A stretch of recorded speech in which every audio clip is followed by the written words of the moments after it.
3, 2, 1. Here we go!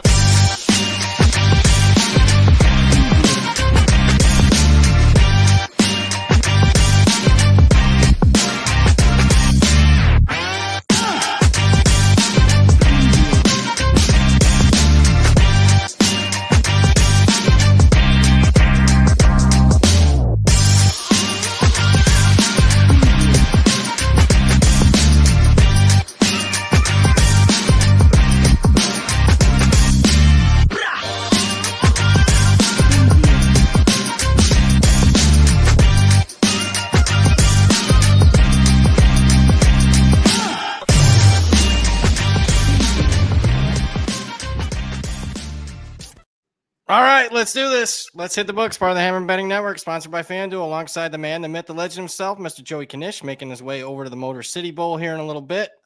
Before we get into your super chats, comments, concerns, before we recap a couple bowl games, before we talk Michigan football, before we talk Detroit Lions football, before we talk Joey Bucks, who's going to be a very busy man here the next 30 minutes. Before we get into all that and a hell of a lot more, got to remind everybody that we are indeed brought to you by FanDuel, and the college football playoff is almost here.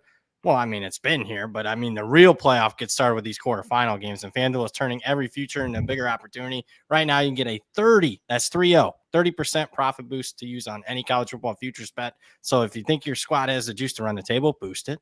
You got a sleeper you swear the committee's sleeping on? Boost it. Want to take a shot at a title winner or finalist? Yep, you can boost that too. FanDuel makes it easy. Just open the app, find your college football playoff futures market, and apply your profit boost right at checkout. With one tap, your potential payout goes up. So whether you're backing a powerhouse, rolling with chaos, or trusting your gut on a long shot, this is your moment to turn postseason predictions into bigger possibilities. Visit FanDuel.com/hitthebooks. That's FanDuel.com/hitthebooks to get your college football playoff futures profit boost today and take your shot at a boosted future bet. Disclaimer, you must be 21 plus and present. Select states for Kansas and affiliation with the Kansas Star Casino, or 18 plus and present in D.C., Kentucky, or Wyoming. Often required bonuses issued as a non-withdrawable profit boost tokens. Restrictions apply, including any token expiration and max wager amount. See terms at sportsbook.fanduel.com. Gambling problem? Call 1-800-GAMBLER or visit fanduel.com/RG. Call 1-888-789-7777 or visit ccpg.org/chat in Connecticut, or visit mdgamblinghelp.org in Maryland, or Hope is here. Visit gamblinghelplinema.org or call 1-800-327-5050 for 24/7 support. Massachusetts, call 1-8778 Hope New York, or text Hope New York in New York. All right, I'm gonna let you lead it with Knish. Looks like Kyle Whittingham is going to be the leader for Michigan, and then obviously the Lions, no playoffs, and got to question the future. What's your thoughts on that? First, I mean, I am not a Whittingham fan at all. I don't like hiring somebody who's 66. I don't like hiring somebody who just kind of got like, hey, we kind of want the DC to be the new head coach. Would you mind leaving out of Utah? I mean, people are like, oh, it's a bridge. It's a bit okay. Good luck recruiting with like a 66-year-old bridge guy. He's not bringing his staff. I mean, the DC is already staying at Utah. They didn't have I wasn't super pumped about the, whatever. I mean, so whatever guys you're getting are like piecemealing the staff together. I don't like it at all. I would have rather taken a shot on, we talk on this show, a Jason Eck, a Lance Taylor, an up-and-comer. People are like, oh, Michigan needs a safe. This is what happened when you did the Rich Rod thing, and it was like, oh, we tried something new. We got to go back to the old way with Brady Hoke. It's like, okay, Sharon Moore, younger guy didn't work out, so let's go with a safe old guy who, how many years, even, what's the ceiling? If this even goes well. Best case is 5, maybe. That's what I'm, right. Like maybe you get 5 years out of them, but this seems more like we were so late in the cycle, we missed on our top guys. So I guess we'll just go with Whittingham. That doesn't fill you with a lot of confidence for the next few years. I don't know how much of the roster. I mean, listen, are the Michigan going to dole out the cash to keep people around? Sure. So I don't know if you'll have like this exodus or anything, but next year's schedule is not easy. It's not like this year's schedule. So you can't pull a Sharon Moore and go into next year and this team will have to be significantly better to match 9-3, just to match 9-3. It's going to be, I think it's 2 years and he's out. I think next year will be disappointing. He'll be on the hot seat one more year and you kick him to the road. So, Lions wise, I'm not going to be as hot. I think you had injuries. I think you had a couple of swing and misses on the offensive line, a couple of swing and misses on the defensive line. I'm not like the window's closed. We're never going to do anything again. Listen, you had a first place schedule. The division was tough as shit. And you had some, you had some cluster injuries in the secondary and the offensive line. You weren't good enough to overcome that. Next year, you'll have a fourth place schedule, a higher draft pick, hopefully not as many injuries, and you'll run it right back. Is this bad? I mean, look what the Bears are doing this year. Was that like, do you think the Bears with a first place schedule next year are going to just reinvent and like, oh, we're now a 15-win team? No. That's how the NFL works, unless you have gods at the quarterback position that can pull you up from like any type of like, no matter what, even Mahomes this year, like with some injuries, they're missing the playoffs. So it's the NFL. I don't think the window's closed. I'm not going to panic. I'm not like, oh, we got to get rid of Dan Campbell. Also probably need an OC. That I'm less concerned about. Michigan, disaster. Well said. Wow, Knish is fired up here on day after Christmas. I can't really add. I honestly probably agree with you on everything. I'm not as positive on Detroit. Michigan, I have the exact same take as you. I like Whittingham as a man. I think he's an honorable guy. I think he's long in the tooth. So I don't see that working. Like, yes, okay. Anybody's an upgrade over that call. yeah. Guy, texting side pieces during games or after. Yes, he's an upgrade over Moore. The list of candidates could go 30 guys long, and you would have been an upgrade over Sharon Moore. 30. So, another zero. Yeah, behind maybe. That. Yeah. But then, I mean, who you bringing in as OC? Lindsey's gone. Who are you going to get? Are you bringing Wink Martindale back? I hope not. So I don't know. A lot of it's going to depend on who you can get to join. And we're late in the cycle. So I'm hearing he's going to try to poach the BYU defensive staff. Wouldn't mind that. Yeah. So keep an eye on that because there's some ties there. I'm looking at the schedule. Oklahoma at home. That doesn't overly scare me. Oh, all right. Here we go. Indiana, Iowa, at Oregon, at Ohio State. Okay. Yeah. Yeah, you're right. They could be a much better team and still have a similar record. Right. Or so you hit a home run, man. You know your team. So could be a better team and go 8-4. Right. And then people are going to be like, oh my God, we're worse this year. So yeah, I mean, it's a bad setup. It's a bad setup other than. I just don't like the absolute best case scenario being 5 years is not what I want. Like it should be 10. Like, oh, okay, this is our guy for 10 plus years. If everything goes well, 5. Yeah. Come on, you're Michigan.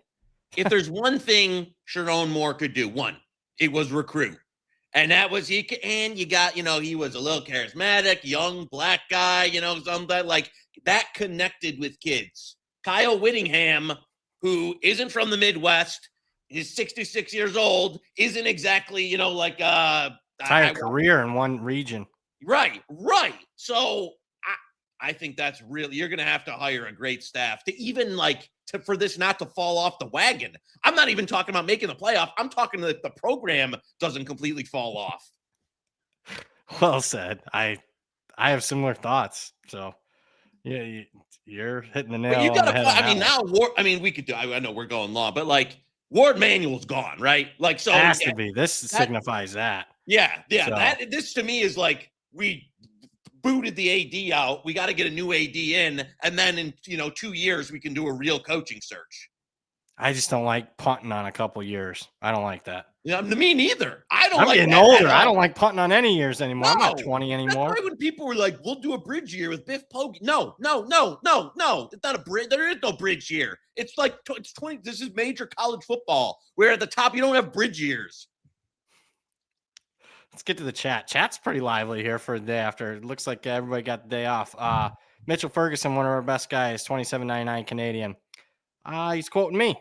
The whole sport sucks right now. I mean, I'm just being honest. I love it. It's the only thing I've consistently loved for 35 years, BP, man. That spoke to my soul. Happy holidays, my guys. Any Joey Pucks? Any Joey Pucks? We got some Joey Puck. And you know what? This is the first time we've done I don't think I've ever given out. We've ever played the wings on this show. But let's do some Red Wing. Just played them a little bit ago, around 170. There's very similar. Let's go to 165 on Red Wing. There's a couple 165s out there, even a little bit better juice, depending on if you shop it around. I still see 169. That's basically what he played. So Wings at Carolina today. We're going LG. Yeah, let's go Red Wings. They still we still got first place Red Wings. maybe a little fraudulent, but we're playing them at around plus 170 today. Don't go much worse than 165. Mo Sauce in the chat, 499. The MAC has just got more grit than a lot of these other teams that showed on Tuesday. Shout out to the MAC. Ohio bullied UNLV. Yeah, they did. That was a pretty shocking result. Thoughts on today's games? Thank you. Let's talk MAC quickly because they've had a couple of games since we last talked. Probably shocker that one, an upset. I didn't see Ohio limiting UNLV to 10 points. I can tell you that. Even though you and I did like the under in that game. And you know what? I remember that's what I texted you like 5 minutes in, I was like, "This is dead nut. This game's good. It's a dead nuts under. This is over. We could have got 68 or like 67 and a half." Kudos. Ohio was legitimately the better team with an interim coach. They beat him at the line of scrimmage. Toledo coming back from Louisville. Oof, that was a bad. If you were on a Louisville back, I know you had some Ville there. I had some Louisville, man. I give it out at 6.5, closes 12. I know CLV, everyone laughs at it, but come on. And then it was ugly at the start, not great, but then it was 21-3 in the fourth quarter, and you're just like, this should be a win, and it's not. That's what, like the first half, I was like, this Toledo can't complete a pass. Like, there's no way. Yeah. Even if this is going to be ugly, it's going to grind out. They'll win. And then it was grinding out that way. It's just, and then all of a sudden, the fourth quarter, they can't do anything all game, and then all of a sudden they're up and down the field. Unbelievable. What has been the best bowl game of the year so far was Christmas Eve. Hawaii rallying from 21-0 down. Not the best from a fucking that. I gotta tell you, 3 minutes in after first drive for each team, I was like, "This is dead nuts winner. Like, this is over." Then it was 21-0. I was like, if you would have told me at 21-0, would I lay minus 14.5 with Cal? I would have. Because that game was toast, like absolutely toast. It's over. And then the Hawaii boosters got in somebody's ear at half. I don't know, second half. Then the backup quarter, the third string throws a touchdown with 10 seconds left to beat it. That Then a brawl at the end. Yeah. So. Hey, great entertainment. I would have been much more enjoyed had it finished, Cal with winning that. I had tough. Cal, man. Well, that hurt. It's been tough. That Oregon, ever since you texted me on the Oregon on last Saturday night, about how easy was this? Ever since then, it's been bad. So, oh well. At least that was entertaining. Let's go back to the chat. Oh, thoughts on the games today? I'll give my quick thoughts. Remember we gave out a best bet on Central Michigan. Yeah, it's getting back. I see 12.5 now. I don't know. I don't think we'll see 13.5 before kick, but I actually know one of my guys played some Northwestern this morning at 10.5. So it's probably, about right now. I'd still lean Central. I'm on Central plus 12.5. So that's that. Minnesota. I lean that way. More guys in than I anticipated. Really respect Jason Eck, but PJ Fleck has his teams ready for bowl games, 6-0. So Minnesota for me. And then the other game, UTSA just took some money here in the last hour. That was 5. Now it's up to 6.5. Yeah. I think they're all in, at least on offense. It looks like I look for their offense to have success against FIU's defense. So I lean UTSA. Do you disagree with any of those? No, I'm with you. And I got a Joey props in that one. All right. We're going. I don't even. One of my guys sent me this. I like. It's in receiving props. Patrick, like the last. Scroll down a little bit. He's like the last one on the list. Yeah, Patrick Overmeyer over receiving yardage. I don't think Houston Thomas is in or some play like that. So Patrick Overmeyer on the over. Love it. Time TD 3 to around 350 to 1 or something. Playing 3 to 1 anytime TD over on the receiving yardage. Played a few ladders. I don't know who that is. I don't know. I don't know who that is, but I think it's a good hand because FIU's entire secondary is out. Yeah. So I like it. So I know you got that from somebody that's probably just a diehard. Yeah, he's one of my prop guy who only gives me the good stuff, and he's in the weeds because he was like, I don't know, their number one tight end didn't make the trip or something, and he's getting a bunch of reps. So we'll see. I don't know, but over for Overmeyer, baby. Love it. Love that so much. Thank you, dear. Whoever gave that to you. I love it. Trevor in the chat. Thoughts on over 60 FIU UTSA, FIU plus 6.5, North Texas minus 5.5. I don't mind. Now it's up to 61.5. That got drilled a little bit today. Yeah. I lean that way, but I'm not wild about these bowl games going. But UTSA is going to be down 6 or 7 defensive starters. I just said FIU's entire secondary is out. So I understand the move there. I lean that way. I'm on the other side on the game. I lean UTSA, anything under a touchdown. North Texas continues to take money. I see that. They took money today. I think because all the rage is Mestermaker is actually playing. He's going to play. That? Wow.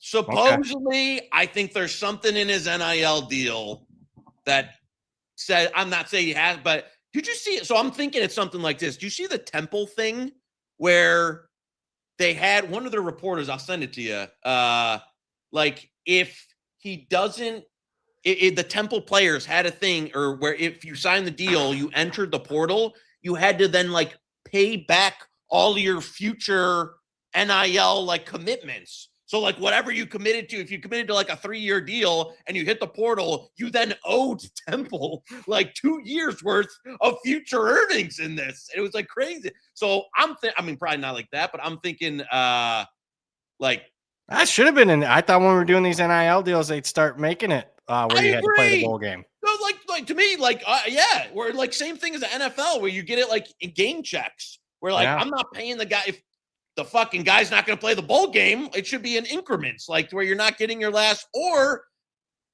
do it the other way. Be like, okay, you're not going to play the bowl game. Your whole year's voided. You get. Yeah, that's funny. All right. I did not know that.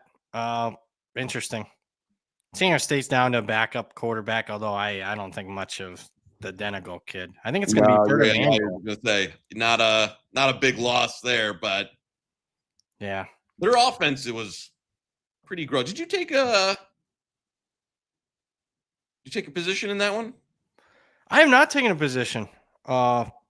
Missed the boat on San Diego. When I was thinking Mestermaker was out, I was like, man, I missed the boat on San Diego State, but I don't know. No, not really. Don't have a strong position. We are, speaking of that, though, we might talk that game tomorrow because that one kicks at tips. Here, I'm talking basketball already. Kicks at 5:45. We are doing a halftime. You want to do Penn State, Clemson? Yeah.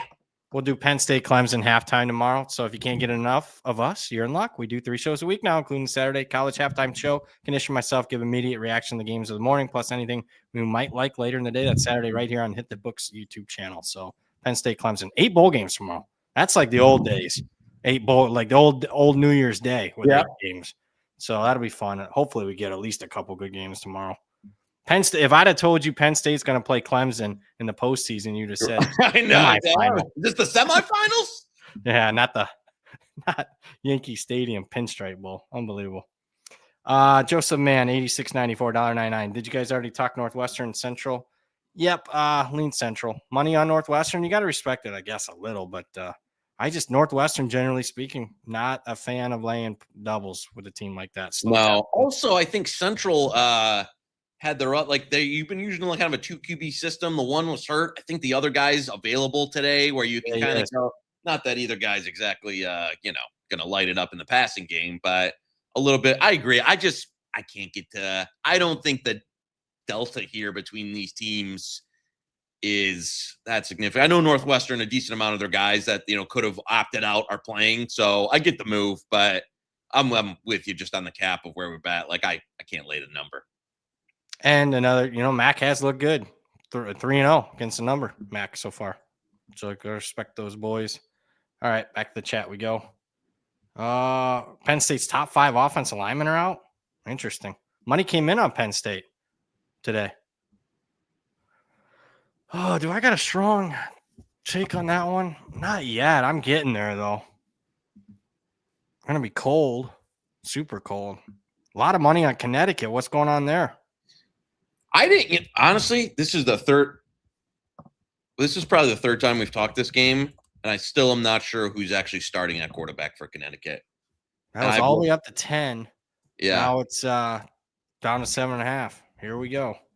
I mean, listen, if you told me, if anybody with a pulse was starting, at quarterback for UConn, I wouldn't play it now, right? Like at 10, I was really looking at it. I spent some actual time on this, like looking to see who is the likeliest to go for UConn. I couldn't find it. Shocker, there wasn't a lot of great bowl reporting on the UConn practice reps. So without Fagnano, I don't know. To me, you're like, I don't know what we're getting at the quarterback because it's a passing offense, right? That's how you're going to get Army in that. So I'm in at 3 on BYU. Looking at that, 4 starters out. There's a guy. Clemson's going to be without 10 starters, and I'm guessing it hasn't been officially announced yet. But I think Penn State will be down 10 starters at least when it's all said and done. Do we go under? I don't know. Yeah, you could honestly. I'm with you now. Like, I almost never go over in these bowl. Like, I really think that pinstripe. It's going to be super cold. Yeah. It's a true exhibition game with 10 guys out. So, I mean, when nobody's playing, we got to go under, right? Let's do it. All right. Best bet under 48.5. Best bet. Under I will tell you, if this was like, I would like that under if just both teams were playing like standard, normal, like, it's Penn State, Clemson, and both Penn State's running tempo slow as shit after they lost to Aller and Grunkmeyer. I know Clemson's offense been better second half, but like, I'm with you here. I think a lot of starters down. I think the game's going to be ugly, as you said, Yankee Stadium, all that. So I'm with you. I like it. I think this game is like, this is going to be I like going. If there's any a decent amount of uncertainty, I just think it's like the old, I'm going to use this comp, when like a new football league would start, XFL, USFL, and you'd have a bunch of new guys that haven't played together. What was the early weeks were just dead nuts under because there was no rhythm, no timing, no any of that stuff. So you get a layoff and then a bunch of new guys and then 2 teams that I don't think run a ton of tempo. Under. Week 1 in NFL preseason is always super low. That's what this is. Hasn't moved all bowl season. Hasn't moved all. It's moving now, though, baby. Yeah, now it's moving. First time all bowl season. This thing's moving in 3 weeks. Yeah, under for me. Yeah. Also, the thing that could screw, I see you, Connor, is like, if there's a snowmageddon lightning strike, they'll probably wait till it's 70 and sunny to start the game in New York. Yeah. There's a snowstorm hitting the North New York City area this weekend, starting this afternoon at 4. Supposed to snow for the next 4 days. I got to tell you, the weather right here, right now outside is trash. It's like sleet, freezing rain, like just in that mix where it's cold enough to like freeze a little bit, but not. It was pouring earlier. Awful. If this game was outdoors, you'd have to pay me $1,000. Be careful walking, buddy. I know. I'm going to be, they're going to be, I'm going to be down. They're going to be carrying me in. Well, Charles says last chance for Klubnik to get some film on tape before going undrafted. Yeah. I think he might get 7th round. That's fine. You know what? I could actually even see him. I think his skill set's pretty, like, overall physical skill set it's got some NFL potential. He has not looked like, like the consistency, but it wouldn't surprise me if somebody took a shot on him, in the 4th, 5th, 6th round. Yeah, I agree with that. If you gave me who needs to start on Sunday, Max Brosmer or Cade Klubnik, I'm taking Cade Klubnik. Yeah. Did you ever see one snap of Brosmer in his career where you're like, I could see this guy playing the NFL someday? No. No. He's like the worst. He's up there. He's in like How did they lose that game, man? I don't know. He's fucking Lions, he's man. in like the Nathan Peterman, like, I'm trying to think of somebody. He's in that tier of Peterman, I can't believe this guy actually started an NFL game. Klubnik's a future Lion. Be interesting to see. I haven't been wild about another thing I haven't been wild about their drafts the last couple of years. No, the last 24 is really looking bad. 25 I'm a little higher on, but you can't have especially once you start paying up and re-signing your guys, then you need those drafts to keep like the cheap players backfilling the roster. And so, yeah, I agree. 24 was not good, and 25's okay so far. Yeah, both running backs for Penn State out. Yeah, I mean, it's just a total, like, no one's playing. So, I mean, again, got a bunch of backups under. Flores ate Campbell's lunch. Yeah. Yep. Flora, he does, man. He is a great. I love that Vikings coaching staff. Like, to me, I like. It's one of my favorites. They're gonna finish with a winning record. That's incredible. They're gonna go over their win total. I know. Like with like that, the whole like people in the NFL. Once you hit QB3, you're dead. There's nobody out there. Like, there's no backup plan for once your first two go down, your season is toast. And they're like winning games with a guy who like can't complete a forward pass. So LSU continue to take some money here tomorrow. We'll talk maybe that one more tomorrow. Shoot, that's on the pick. Yeah, spots. I will say more guys for LSU are playing than I thought. That's a bet regret. That's a big bet regret for me. That got to 3.5. Did it get to 3.5? Yeah. I never saw that. I saw 3. I mean, we're talking like 2 weeks ago. Wow. Okay. Yeah, like a lot. I mean, like maybe even a little more. It was at 3.5 one point, but not for very long and a long time ago. But you got any other thoughts? I mean, obviously we're going to be talking tomorrow. I just saw this. We agreed to doing a 4-hour show on New Year's night. We're live streaming the one game, right? Yeah, the Sugar Bowl. And then Moretto, the slave driver that he is, has us coming back at noon the next day. Unbelievable. I wasn't. So that's Thursday the 1st. Thursday the 1st, we're doing a live 4-hour watch-along show, Sugar Bowl, which I love Georgia. We have best bet on Georgia. Yeah. So that'll be fun. There'll be some 4-letter words on that one, I'm guessing. And then we're right back at noon the next day. Funny. So that'll be interesting. I don't have anything else. Do you? No, I think I might have one more. Oh. Yeah, I do. You've been asking for it, and we've heard you loud and clear. We're working on a spring merchandise line, but we want your opinion. If you go to our Discord, discord.gg/hammer, there's some merch suggestion channel. I got to read this before. Let management know what you want to see. Maybe a Hit the Books t-shirt, a Joey Knish's face on your coffee mug. Oh my goodness. Mad Powers hat. Whatever you want to see, drop your suggestion in our Discord and the merch suggestion channel. I did not see that before the show. I should have. Interesting. Yeah, watch along for that. And speaking of hats, I thought somebody had a comment on my hats. Says I'm a fan favorite of every team. I do like this is my favorite hat on. You've got an elite hat collection. Yeah, but this one's like one of my favorite hats. You know, I was at the team store in Austin, right next inside the stadium. I didn't get this hat there. I got this hat in Vegas. They didn't have a hat like this in the team store in Texas. Unbelievable. Because that's all like that's the classic. Like, I just want the fucking Longhorn. Yeah, I just want a burnt orange hat with a Longhorn. Right, they didn't have this in the team store. Block M or something. I just want the logo huge right on the hat. That's it. Need these out. Oh, that's funny. Oh, man. All right. I know you got to get to the game. I know it's a quick show for us. Best bet, we gave out Red Wings, Joey Pucks. We gave out Overmeyer, UTSA. What is he, a tight end? Over receiving yards, over 42.5. And we also give out the under tomorrow, Pinstripe Bowl. Under 48.5. It's at 47.5 now at our friends at FanDuel. You guys are betting with us. We appreciate you guys and thank you. Happy holidays to everybody. We'll see you guys tomorrow. Halftime, Penn State, Clemson. For the man, the myth, the legend himself, Joey Knish. For the producers that we had today, great job, guys. I'm Brad Powers. We'll see you tomorrow. Halftime.